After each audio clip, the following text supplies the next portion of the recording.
Good evening, ladies and gentlemen. Good evening. Welcome to another episode of Ether Tale Radio Theater. I'm your host, Scott Paulson.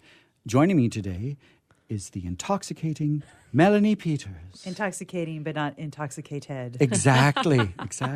And also the very, very effervescent Amanda Qassar is here. Slightly intoxicated. Well, as long as you rehearse that way, then that's fine. So this is our informal mic check. You know, we're often known as the not ready for airtime players. I think we're ready, but Amanda, could you speak a little more into your microphone? A little more. Very good. La la la. I think that's coming through to the people at home. And once again, Melanie, what's happening with your microphone? Just so I'll know. I think it's on. Excellent, good. And I'm talking in this one, which is great. But then I've got this one over here for my harp. And later I'll be doing some autoharp. But maybe I'll move the microphone for that. I think it'll all work out. So tonight we're doing two one-act plays that are unrelated.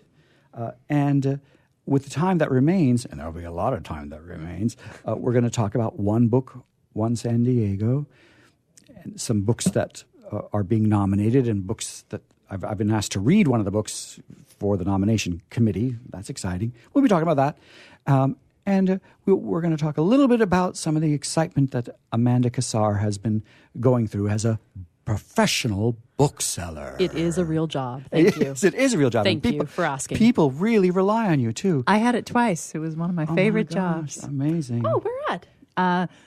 B. Dalton in Horton Plaza. And I helped open the Borders that was out in El Cajon. Oh, fantastic. My. Yeah, and Amanda, you know, you're very famous in the book-selling world for even people like Gary Robbins from the Union Tribune. He'll say, "Hey, what's that girl's name again?" And so many people are so impressed with what you know about books and what you've set aside for them to share with them, and they can really tell that they're a special customer. And you're recommending special books for them. They really get it. Sometimes people think I'm flirting with them, but I'm not. I just really want them to have the right books. That's right. And we're here to support you in that. And we'll be talking about it. So this first play that we're going to do, it's ever so brief, and it's in the public domain. Yay. We'll get into our places now. Now, Melanie, could you be the quasi-narrator Yes, for I the first couple of lines? And then Amanda and I are playing the roles. There's one role that's called he, that'll be me. And one role that is she, and that'll be you, Amanda Qassar, if that's okay. Well, I know. What can I say? All right. So I'm going to get over to the harp because I do have a big harp cadenza at the beginning representing the curtain. So when you're ready, Melanie. Okay. The Illuminati in Drama Libre. Two characters, he and she, are dressed absurdly in the most vivid colors suggestive of the riot of Cubist pictures. Their faces are painted in cubes and squares, etc., in colors crimson, purple, green, etc. The scene is before the curtain of a stage. It parts in the center. The characters make a whirlwind entrance and use the curtain as a background to silhouette them. The characters whirl in. Well? Who? Guess. Impossible. Try. Then? Answer. What? Truth. Again? Stop. Here? No. There? No. Answer. No. Whereupon... Never. Indeed. Gone. Valued. Much. How? Very. Terrible. Nevertheless. Impudence. Go. Yes. Come. Why? Why not? But if... It might. Could it? Do you? For life. Forever. Although I... Whereas you... Well, because she... You care... Whether you... Or I... Either one... Moreover... Was it so? You doubt? Proof? There it is. Where is it? Are words nothing? Everything. Enough. Quite. But what? where is it? Look. I cannot. You will not. Curses. How dare you? I denounce. Leave me. Not before. At once. Answer me. I won't. You will. Sunrise. You've said it. Said what? The truth. Words, words, words. I'll not let... Electric bulbs. That ends it. Quite mad. Fool. Coward. Come. No. Don't resist. The law. A star. You? I didn't know. Of course not. I don't believe it. Imprisoned. You wouldn't. Inevitable. I implore you. Without doubt. Forgive. Too late. Love? Love? Love, love, love. Love. The ring? They're coming. Hide me. You must pay. The letter? Which one? His to you. Oh, that. Out with it. You read it? Never. Give it to me. No. Command. Now your answer. Revenge. You dare. My promise. On your knees. Vampire. You beg. No. Yes. No. Yes. No. Yes. No. Yes. No. Crimson. Blue. Violet. Oh. Purple. Hush. Orange. Stop. Yellow. Magenta. Oh, my head.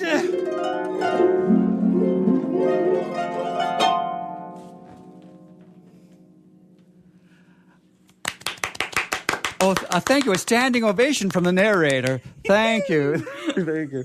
So that, I thought that was kind of fun and in its own little embryonic stage of a waiting for Godot kind of way. For sure. And, we didn't really say the author's name. Oh, sure. So let's see, what is her name? I think I've got it right. It is. The author was Alice Gerstenberg. God bless her. And this was a 1921-ish one act. Wow, that's cool. Yes, well, that's why it's in the public domain, which is great. But, I love the 20s. I'm looking forward to the 2020s, in fact. I'm hoping they'll be as exciting to me as the 1920s were in my mind, anyway. Right. And Amanda Qassar, you mentioned that there's another Waiting for Godot-like thing going on in town, huh? Yes, there is a play Friday and Saturday night. I'm afraid I don't know where it's taking place. Somewhere downtown. Yes.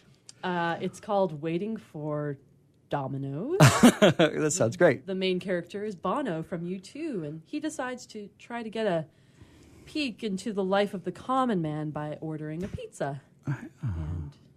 Well, we'll look up where it is. We'll share it with our listeners before the evening is over. Excellent. I promise. Sounds like a winner. And we've got another play.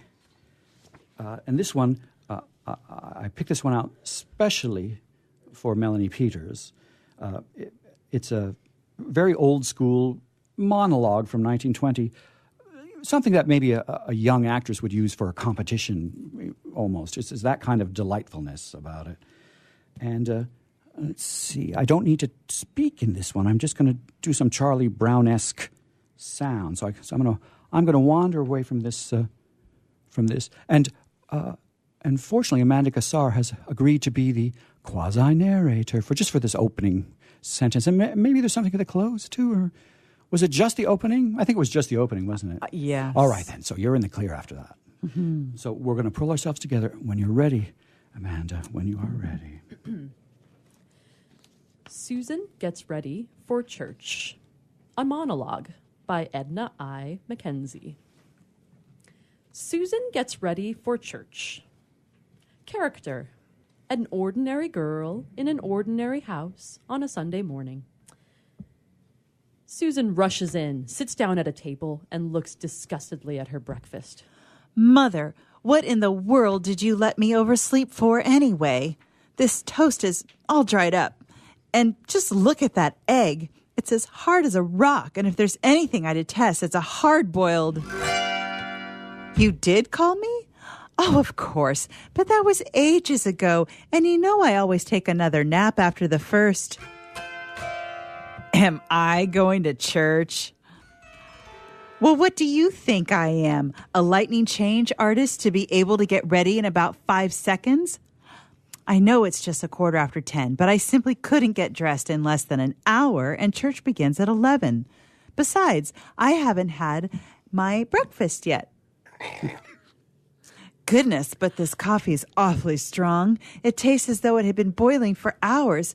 It's enough to poison. Oh, a returned missionary is going to speak? Then I'm glad I'm not going. For if there's anything I hate to have to listen to, it's a missionary's sermon. They have generally forgotten how to speak the English language and keep saying, until they get the word thereafter. I counted 253 in that address, that man from China. I don't see why I should be ashamed of myself. I had to do something to keep awake, and they're always begging for money, too. The heathen don't need it nearly as badly as I do. Why, I had to pay $10 for my new hat alone, while they can clothe themselves on that many cents. Their costumes are so simple, you know, just a frill around. Madge got her new hat home last night, and she told me the milliner couldn't possibly have it ready for today. To think she'd lie to her best friend like that. That settles it. I'll simply have to go to church now, missionary or no missionary. You don't see what Madge's hat has to do with my going to church? Why, Mother, the very idea, when you know I've had mine for 2 whole days, I wouldn't let her get ahead of me for the... No, I haven't time for another bite. It's all cold anyway. Here, Jimmy, give these shoes a shine, and I'll give you a nickel. Your conscience won't let you do it for less than 10 cents because it's Sunday? Who ever heard of the like? First time I knew you had a conscience. Well, I guess I'll have to give it to you then, but it will have to come out of my collection. So remember, it's the church you're robbing, not... Oh, I forgot. My hair isn't done yet. I must run up and do it. I'll never get ready in time. Say, I'd like to know who's been swiping my hairpins. I just bought a box last week, and now there's only 4. Bessie, have you taken my hairpins? Well, you needn't snap my head off. I saw you slitting the pages of your book with one, I know. Come and hunt me up some of Mother's then. Hurry, or I'll be late. You can only find one? Thanks. Now run down and take a couple out of Mother's hair. She won't mind. Be quick. Jimmy, have you got those shoes shined yet? Well, hurry up. She says her hair will come down? Well, tell her to bundle it under a boudoir cap. Oh, Bessie, you're a dear. Now, get my dress for me. It's hanging on the nail behind the closet door. No, not that one. That color wouldn't go with my new hat. You can't find it? Oh, dear. I guess I'll have to hunt for it myself. There. It was just exactly where I told you it was. Hanging behind the door, under my suit skirt, that dress, and my Georgette crepe waist. It was there all the time, but some people are so afraid of looking for anything for fear they might find it. Now, fasten it up for me. Jimmy, ouch, you're sticking a pin in me. Do be more careful. Mother, get my collection ready for me, please. I can't give a nickel since Jim... Oh, my purse is in one of my boxes in the side. There are 5 boxes? I don't know which one it's in. Look in them all. Not in any of them. Oh, I know now. I left it in my coat pocket. It's hanging on the hall rack. There goes the first bell. I'll never get nothing in it less than $1 bill? Well, I'll not give that. That's one thing certain. Lend me a nickel to tide me over. Jimmy, aren't those shoes shined yet? Mother, you shouldn't let him use such words. They're not. Oh, Bessie, run and get me a handkerchief out of my box. None there? Then get me one of yours. Yes, Mother, I'm coming down. Oh, dear, where's my hymn book? I left it on top of those books last Sunday.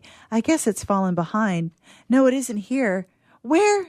Oh, Bessie, will you hunt up my gloves? No, I haven't the least idea where they are. Look in that drawer. Not there? Then look in the writing. Oh, I remember. I left them over to Edith's. I simply can't go to church without them, so run and get them. Hurry, I'm late now. Jimmy, aren't those shoes done yet? Mother, do make 'em. Hurry, I suppose I might be putting on my hat while I'm waiting. Mother, which way do you like it best? This way or this? You like it best on straight? But, Mother, it must have a dip or it won't be in style. There. I like it that way best. The way that curl pokes out is too cute for... Where's my fancy hat pin gone? You can't keep anything around this place. I'll have to take Bessie's. Oh, Jimmy, do get a move on. Don't get into such a temper. How did I know you were coming? Goodness, but that's some shine you've got. You'd think, oh, look at my hands. They're all over shoe polish. I'll have to wash them again. I'll never get to church. Jimmy Smith, the idea of saying it's my own fault. I couldn't waken if nobody called me, could I? You ought to be so thankful that you have a sister who's anxious to go to church that you do anything to help her get ready. Has anyone found my hymn book yet? Never mind. I'll get one at the door as I go. Jimmy, run and see if... Oh, there you are, Bessie. I thought you were never coming. These aren't my gloves. They're Edith's, and she takes a half size smaller than I do. No, you haven't time to go back and get mine, so I'll have to wear them. But they'll be a pretty tight fit. Well, just look at that. Split right down the middle. They must be awfully poor kid. I didn't think she'd buy such cheap things. I'll have to hide the tear with my hanker. Oh, there goes the last bell. I'll be most awfully late. Likely they'll be finishing the first hymn. I think you people might have helped me more. One good thing, Madge can't miss seeing me. Oh, I'm going off without my handkerchief. Run and get it for me, Jimmy. Mother, are you sure my hat's on straight? Wouldn't it be awful if Madge weren't out after all? Brava, Melanie Peters. It just reminds me of you getting ready for work every day. I bet that's exactly how you are. That's why I thought of you when I did this. Oh, yeah, that's exactly how it goes. No, if your husband is listening tonight, I'm sure you'll have some comments about it. Surely. Well, that was delightful to be able to find these wonderful plays from 1920 and earlier that are in the public domain. And I love the 20s. I just love the 20s. It's my favorite silent film decade, and to have these little one acts available to us is just great. And we're going to do in the future. We'll do a few more from the 1920s and earlier, but we'll finally get back to some of those plays that I didn't get a chance to finish writing. So, we've got some that are like at the first opening of Balboa Park in the Organ Pavilion, The Phantom of the Organ Pavilion. We didn't finish that one, I don't think. No, we didn't finish that one. We'll review that, and we'll get back on track for it for sure. And but there's some special events coming up, too. A National Poetry Month is coming up in April. So on those days, we'll probably read poetry. And I did put a call out. Poems? Yes, I did put a call out, and Libby Weber has promised to choose some, and I've just asked her to come over because she's got that sonnet book that she wrote. She wrote a sonnet a day and self-published the book and has gotten some wonderful reviews. And she had a book signing at your bookstore at Warwick's. Wow. That just clicked in my head. Yeah. So I'm glad she was paying attention to that, and she'll come over and read some as well. Huh. But at this point, I think it's time to maybe talk about One Book, One San Diego, because the nomination period has been extended through tomorrow. And for those of you listening live, you'll know that tomorrow means March 15th, Friday, yes, Friday, March 15th. Beware. And for those of you who are listening in podcast land, months or years later, I'm sure that there still is a One Book, One San Diego, and the time of year for the deadline to submit a nomination is around this time of year. And you can do that online, or you can fill out a form at a local library. they usually get, at least 500-ish nominations. And a lot of the books pop up from years past, too. Mm-hmm. It's important to remember that the major rule is that the author has to be alive, because in this program they want to bring the author to town and have some live events and you get a chance to meet. So keep that in mind. But there are exceptions from time to time. Like last year, Coretta Scott King's autobiography was nominated and was in contention because it had an additional author, an accredited additional author who could have come and spoken, and that would have been great. Maybe someone has time to nominate it tonight because it's still in the running. There still is time. I'm going to nominate tonight Chris Grimley's Frankenstein, just because I want to bend that rule again. Yes. It's Chris Grimley's Frankenstein is a graphic novel, and all the language comes from Mary Shelley's Frankenstein, although it's edited down. It's shorter, but it comes with these wonderful, wonderful illustrations, and it's just so brilliantly published and so wonderful to look at in its storyboard kind of way. And it got great reviews, and it was even endorsed by some very important people, people that that I pay attention to, people like Guillermo del Toro, whom I do not know and have never met, but I'm a big fan. Yeah. And we would all love to meet. Yes. Yes. And if you're listening, please come on to our show. He's in the foreword of the book. He has some wonderful comments to say about Chris Grimley's Frankenstein, and we worked a lot with Frankenstein the past year here mm-hmm. at Ether Tail Radio Theater because it was the centennial. Bicentennial? Oh my God! Time flies so fast. It was the bicentennial. 1890. Oh yes, I guess it was. Right. And so we spent a lot of time with various Frankensteins, and this is one of the when I did an exhibit at Geisel Library. This was one of the items that I was so proud to show, with these wonderful, wonderful illustrations. And I have read Frankenstein, but I would often go skim over certain letters that were in it and think whatever. But I know it's not awful. But in this book, it makes you slow down mm-hmm. and truly read the letters, because they show it truly in a letter format in a different kind of handwriting, and so it just has a different voice because it's in someone's cursive hand. And I really read every single letter this time and didn't just push through it. I love epistolaries. Yes. And that was not an unusual technique back in that day. But it's due for a big comeback, that's for sure. Yeah, it's great to do storytelling through letters. It's great. And that was one of the techniques of this Frankenstein book. And so I did nominate this the other night, and I know that they'll raise an eyebrow about it, but the author has to be alive. Well, there's an illustrator, a brand new illustrator involved. And it was also, assembled from the original text, and it's edited in a certain way that I feel qualifies as a new book. And that's what I'm going to tell them when I defend it. And also, I'm actually on the committee, too, that chooses the book. And no one has there's never a one person who makes the decision. It's a lot of discussion.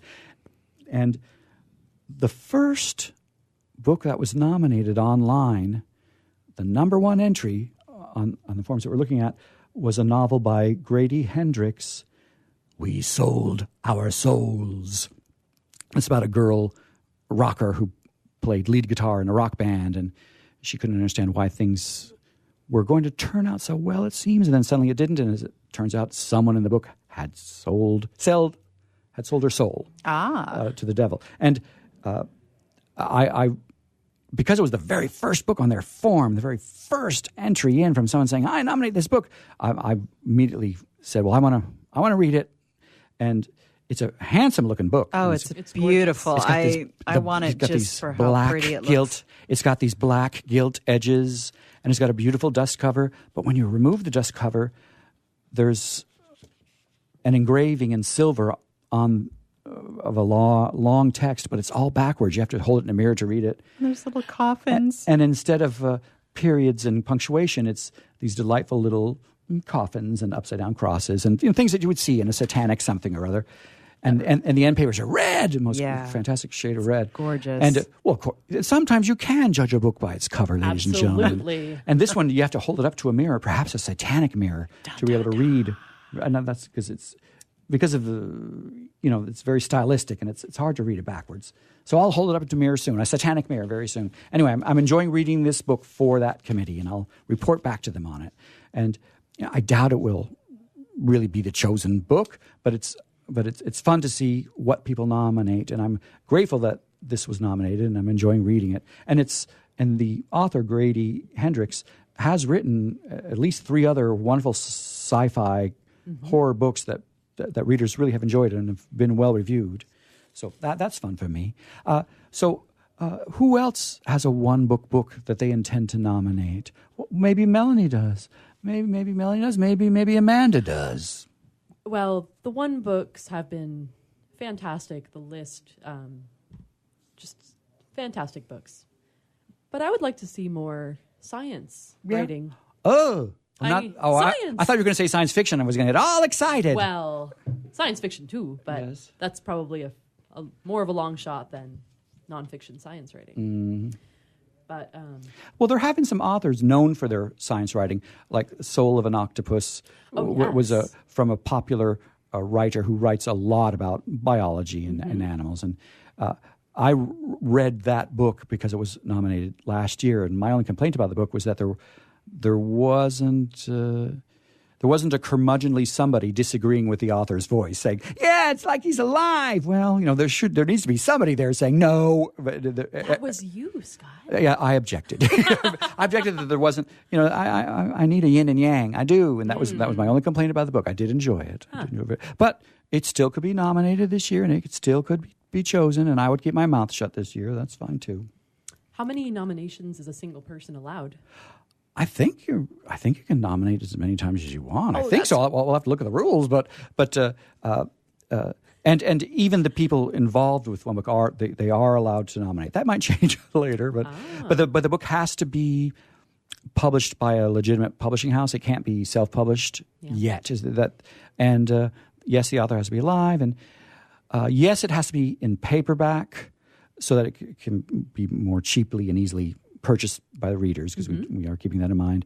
And if it's more than 1,000 pages, I don't think that's a good, that might make it out of the running, because it needs to be not 57 pounds, because a lot of these books get into the high school programs where they have to read them within a short time period.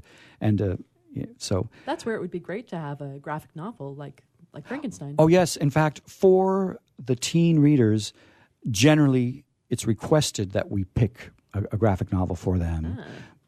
In addition to the teen books, there's also the children's books, which are picture books with not a lot of text. And those can be so much fun. The ones chosen have been so delightful. And will it be like last year, where the winners are announced at the Festival of Books? Yes, the winners are announced in August at the big Festival of Books.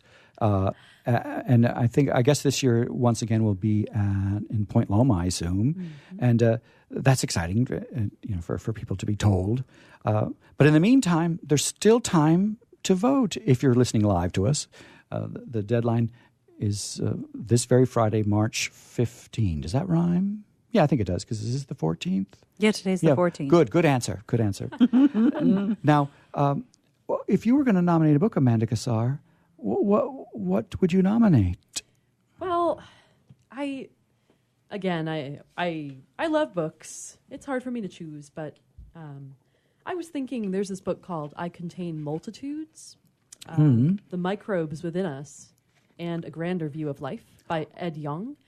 He is a fantastic science writer for The Atlantic. Yes, Ed Young. Yes. He was just here giving a talk.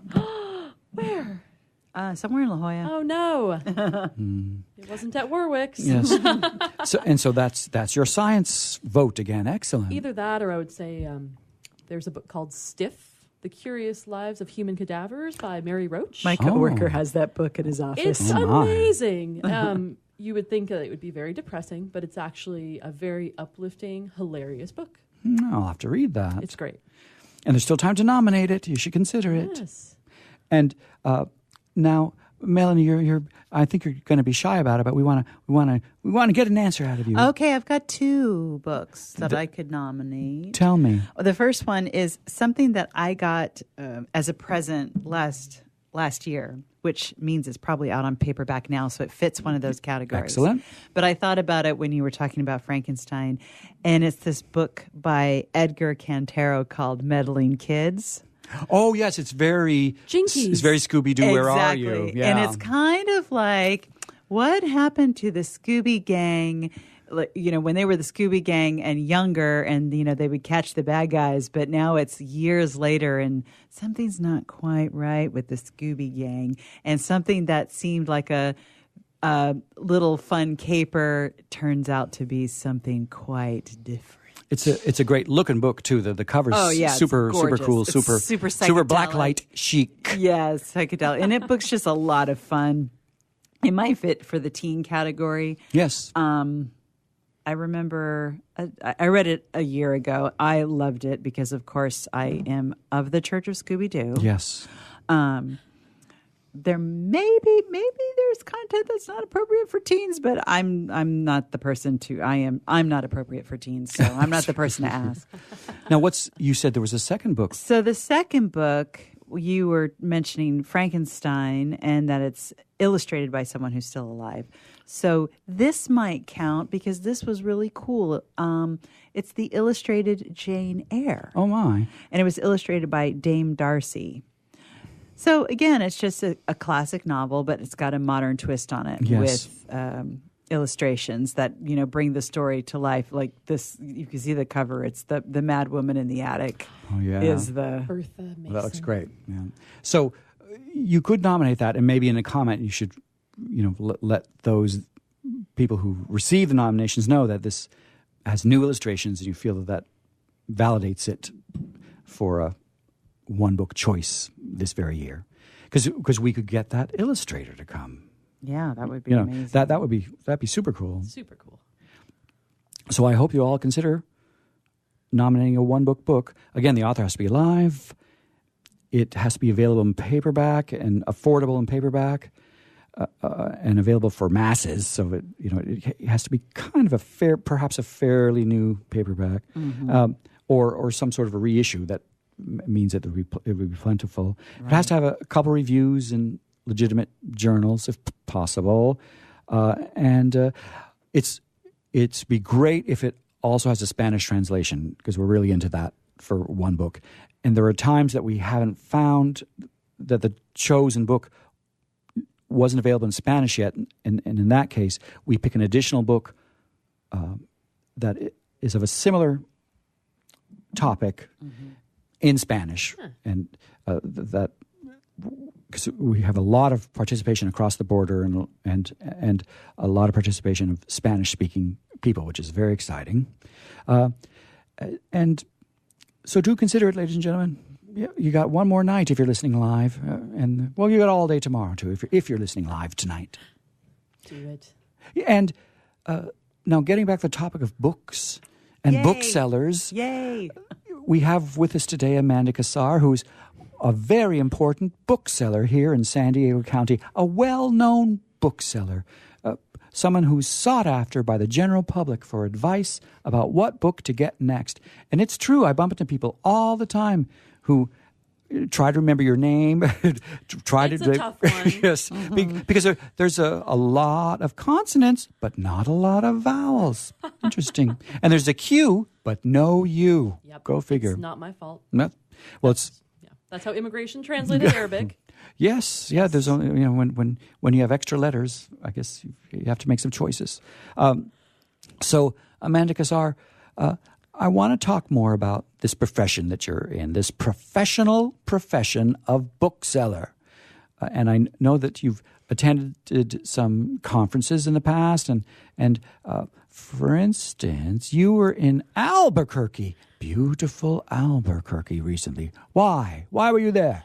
I attended the American Booksellers Association's yearly meeting called Winter Institute. There were more booksellers there than ever before, so we love being able to debunk the myth that bookstores are dying, because it's just not true. It's not true at all. They try to say that about libraries too, and Yeah, they're that's wrong. Go definitely into a not library, true. it's packed, and go into a truly independent San Diego bookstore, and it is packed. Yep. It's because those places are valuable community spaces where people can discover and network and seek out advice from Amanda Qassar. yes. So, and I was in the dark about how organized that profession is, the booksellers. For instance, there was one winter that I nominated you for a cash award on this national site, and I did a really good job writing it out. You sure did. And apparently the punchline to this was that you got the cash award. I got some monies. And what was that called, that program? It's James Patterson's holiday bonus for booksellers. Oh, so everyone's got a whole year to get ready for the next one, it seems to me. And they have an online site, and you nominate a local bookseller that you know, and Yes. and it can really happen, because Yes. it did. I received that awesome prize in 2016. And actually, in 2018, my former coworker, Terry, from the UC San Diego bookstore, was awarded one of these prizes, and she split it up among her student employees, because she's just an amazing person. Because she's amazing. And that's Terry Den Herder. Correct. And I always want to say Terry Den Herden, but it's Den Herder. Got to think Bo Peep, Terry Den Herder. Got it. She herds the cats. Yes. And so in addition to Albuquerque, I think you told me you're going to Istanbul. I am. I was one of 14 booksellers nationwide who were awarded a scholarship to go to an international book fair. So in April, I am going to the Istanbul Book Fair. Well, you'll have to tell us all about that when you get back. I'm very fortunate. I think about 200 booksellers applied, and 14 people were given scholarships. And you'll be there. Well, you'll have to report. Maybe you can report live. Because this radio station does have call-in opportunities. We have never done it that way, but maybe we have to get with the times and have you get on the blower and call in. So I'm what very do you excited. do with these things? Is it a bunch of authors hawking their wares? You get to see what's coming out, and then you get to start to plan what maybe your bookstore might want to get into the store? Yes, definitely.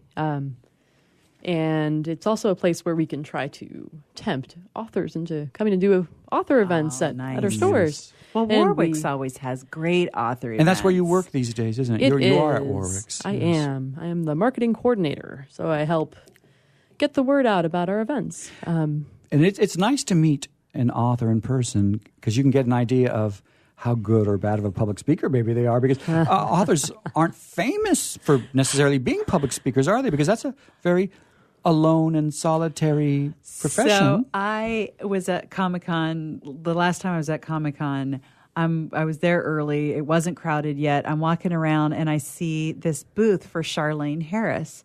And everybody has a handler. And this woman standing next to her. And I looked at the woman and I whispered, I said, "Is that Charlene Harris?" And she goes, "Yeah." And I'm like, Can I say hi? And the woman's like, "Yes." And Charlene's just sitting there very sweetly, she has a brand new book out, and I gush over her like a total idiot about other books that she's written. And they're both kind of smiling at me like, and here's this new book. But I was so just geeked out that she was sitting right there and that I could talk to her for like 5 or maybe longer. It was kind of embarrassing. I was rambling. I walked away. Did I buy her new book? Whoops. No, because I didn't think about it until later when I was gone from Comic-Con, and she was probably gone from the booth, and I just had that moment where it was like, you total dum-dum. Yes. You should, and she would have signed it, right? Because Right. she would have signed it, Yes. and she was, and she kept kind of like picking it up, like, and here's my new But book. wait, and I there's was like, more. Oh, I'm so happy for you, and then I walked away. Well, we're just going to have to make up for it after the fact and invite her to San Diego somewhere, and we'll put you in charge. We'll put you in charge, Melanie Chances Peters. are Mysterious Galaxy would have her sometime soon. Oh, yeah. I think I freak out over authors more than I would freak out over a famous actor. Yes. Well, that's good. You're a book lover. Oh, yeah. And that's something that we're wanting to explore here on Ether Tale Radio Theater.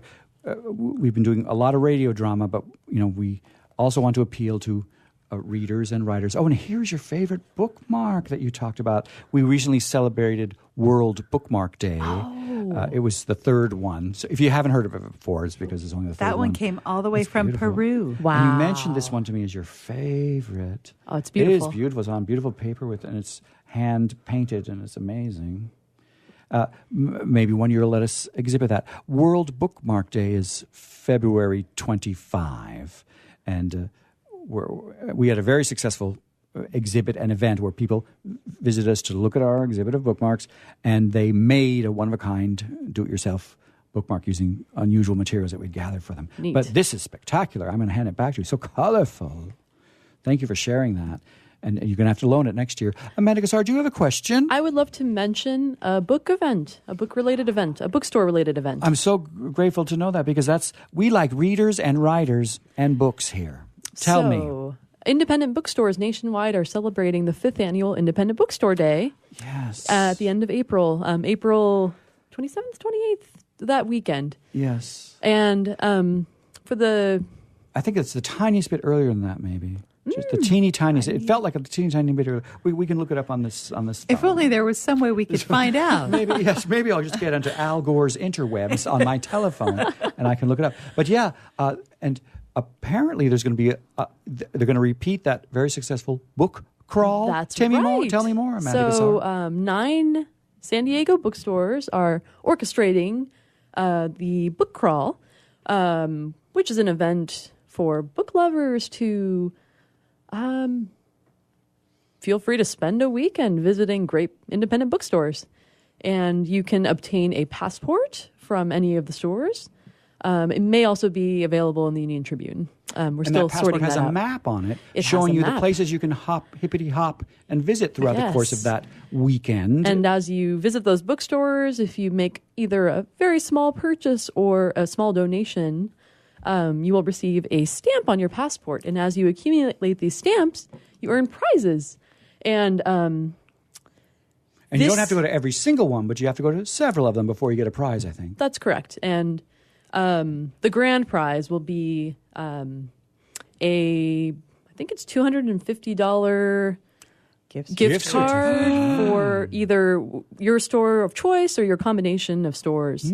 That is the dream. But they And- usually have a tote, too, at one point. If you go to enough places, you get one of the official totes or an That's official right. T-shirt. And Oh, this nice. year, our ambassador is the artist Susie Garamani. Yes, she's that wonderful author she's the daughter of a very famous author. Exactly. But she is mostly known as a children's author, and she's a spectacular illustrator. And she made this amazing art for us to use on our tote bag, and she made a little enamel pin that will be another giveaway this year. I have one of her enamel pins, and again, it was a gift from Terry Denherder. And so the date, you were correct about a date, April 27. It's it's the whole Saturday, weekend. April 27, but we go all weekend in San Diego County for books, independent bookstore It'll be day. actually be Saturday, Sunday, and Monday because we wanted to give people a chance to visit UC San Diego bookstore because they're not open on Sundays. that Sunday. Yeah, so they it go might the also additional be Monday. Sun God and No, what Saturday is also Sun God Day. But if you go early enough in the morning, I think they'll open at 10. I think normally they open 11 or something or noon, but I think they'll open up a little early. You should go early because if you go early enough, you won't get trapped in the sun god madness. So yeah, do visit the UC San Diego bookstore on Saturday, April 27 as soon as you can. Right. Especially because they're closed on Sunday. But if you ran out of time of the weekend. So graciously, all the bookstores have agreed to try on Monday as well. That's right. Nice. So yes, Warwick's and Warwick's, UC San Diego, and yes, Mysterious Galaxy, Verbatim Books, a great new bookstore in North Park that is actually expanding. Take that, people who say bookstores are dying. It's also let's see, Run for Cover, which is a new bookstore in Pacific Beach or Ocean Beach. Let's see. And that passport will show all the locations where you need to go. You're able to travel freely throughout the county to participate. Blue Stocking, too. They're fantastic. Oh, I was just going to ask They're if Blue great. Stocking was participating. They are the best. The super duper stormtrooper. Well, we look forward to that. Oh, and of course, the Book Catapult. Yes, which has been so in the news with wonderful human interest stories. You heard the story of the manager, owner of the store had a heart attack and was hospitalized. Yes, and everybody came out. Sorry. I have the story. Oh. Seth Marco, who actually used to also work at the UC San Diego bookstore as a book buyer when I was there, he was at the same conference I was at in Albuquerque, and he wasn't feeling well. He was having chest pains. He actually went to the urgent care there, and they did some tests, and they said, "You're fine. You're probably just anxious." So he got on a plane and flew home. He still didn't feel well when he got here, so he went back into the urgent care or emergency room, and they said, "Oh, you have a hole in your aorta. Oh my God. We have to do surgery right now." And so the store basically was unattended, and everybody came out the competing bookstores all stepped in to help run his store while he was down and out. That's the narrative. We don't like to use the word competitor, even though technically we are. It's bookselling is a pretty tight community. We're all kind of in it together against the great A that shall not be named. There's a Z in it, too. In a river. But the story was picked up by major papers. Yeah, it was all over. I saw it. I heard that Seth got a call from Ellen, but that hasn't been substantiated yet. We shall see. Yes, so booksellers from other stores in the area went to work at the store while he was out, and his wife is also his business partner, and she was obviously taking care of him and the daughter. And it was great. I've always wanted to work at the Book Catapult. And it's a happy ending. He's doing well. He's great. The store is doing well, and he is doing well. He was just at our last book crawl meeting, so he's revived. I had a chance to talk to Seth a little bit about a predecessor of his at the UC San Diego bookstore. In 1980 and nothing, when I was going to school there, the general book buyer was Diana Sarah Carey. And I always knew she had a secret. She was an older employee, and I somehow imprinted on her. And I could tell she was from another time, and she was beautiful but beautiful from another time, like pancake makeup, bouffant hair, and she always was keeping very busy. When she didn't have to dust. She was obviously a professional employee there, but she would dust with a feather duster, but she'd put on a scarf first and put on a smock over her clothes, and she would feather dust just like in an old-time movie. And it turns out, well, I thought she might have been like a gun moll or something, a glamorous gun moll. She had that kind of a wonderful secret. She's got a secret. Where her secret was that she was a very successful silent film star, and in fact, she is the last living silent film star. She was Baby Peggy. And in 1920, Baby Peggy was able to get a contract for $1.5 million. Wow. Which was a lot of money back then. Yeah. And she Why did she end up at the UC San Diego bookstore? Because when her stardom ended, she was illiterate. Oh. And there were laws back then, but they just made her work, and she taught herself to read and write through the public library, became a successful novelist, and worked at bookstores. Oh, how lovely. So that she could share that. And Baby Peggy, she's still alive, and I talked to her just the other month. I am going to be saluting her this summer at Wisteria Cottage at a silent film festival and an exhibition of vintage multimedia. And Baby Peggy will be a part of it because she was my touchstone to La Jolla. She lived in North County, but she worked in La Jolla at the UC San Diego bookstore. And at the time, I wasn't hip to anything hip in La Jolla, but I could tell that this woman was somebody. And I'm just so good. She's still alive. There was a wonderful feature article about her in a North County newspaper recently, and someone sent it to me. And at first, I thought it was an obituary, and I cried. Oh. And even the person who sent it to me said, "Oh," then we realized, no, it's a feature story. She's still alive, and she's 100. Wow! God bless her. Well, we're almost out of time. This was an injury-free show. I'm very proud of that. And I have minimal packing up to do because we only have the harp and the autoharp and, harmonica and a little bell tree. Not too much to pack up and take home. But soon, I'm hoping we'll hear public domain music playing. And that would be our cue that we really can pack up. In the meantime, I hope you enjoyed this episode of Ether Tale Radio Theater, where we had a chance to do a couple one-act plays featuring Melanie Peters and Amanda Qassar. And then we talked a little bit about One Book, One San Diego, and the fact that it's still known. Do I hear the public domain music playing? Oh. Do I hear it? Let me turn the volume up here. Yes, it is. Good night, everybody. Good night. Thank you, everyone. I'm Scott Paulson. Goodbye.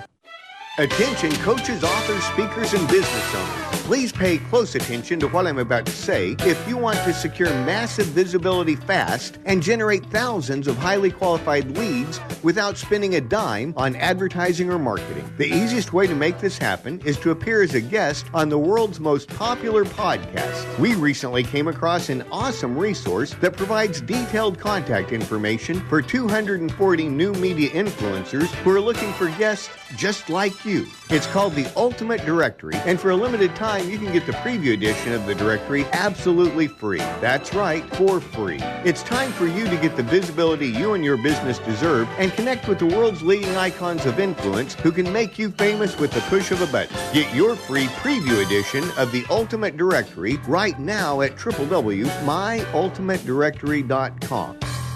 That's myultimatedirectory.com. You were born to do one amazing thing, but most people spend a lifetime trying to identify what it is. If you're in a job you don't like or are unemployed, if you're in a state of transition or just can't shake that nagging feeling that you were meant and made to do something extraordinary, then the Reinvention Workshop is exactly what you need. Led by award-winning self-help author Steve Olsher, the Reinvention Workshop will forever change your life. The Reinvention Workshop takes you step by step through Steve's proven formula that has helped so many people get on the right path and clear about what they were born to do. Take the first step to realizing the life you deserve and desire by visiting thereinventionworkshop.com today. No more delays. No more denial. Reconnect with your true self. Learn to live with purpose and conviction and become who you were born to be. The world is waiting for you. What are you waiting for? Log on to thereinventionworkshop.com today. That's thereinventionworkshop.com. Too much to do? Not enough time to get it done? Call on the experts at Another 8 Hours for your business support needs. By partnering with Another 8 Hours, we allow you to focus on the more important matters, like being in front of your clients, doing what you do best, rather than being stuck at a desk poring over paperwork, rummaging through emails, returning phone calls, and struggling to get everything done by yourself. Meanwhile, your family and social life are going down the drain. Go to another8hours.com or call 8 more hours. That's 866-734-6877.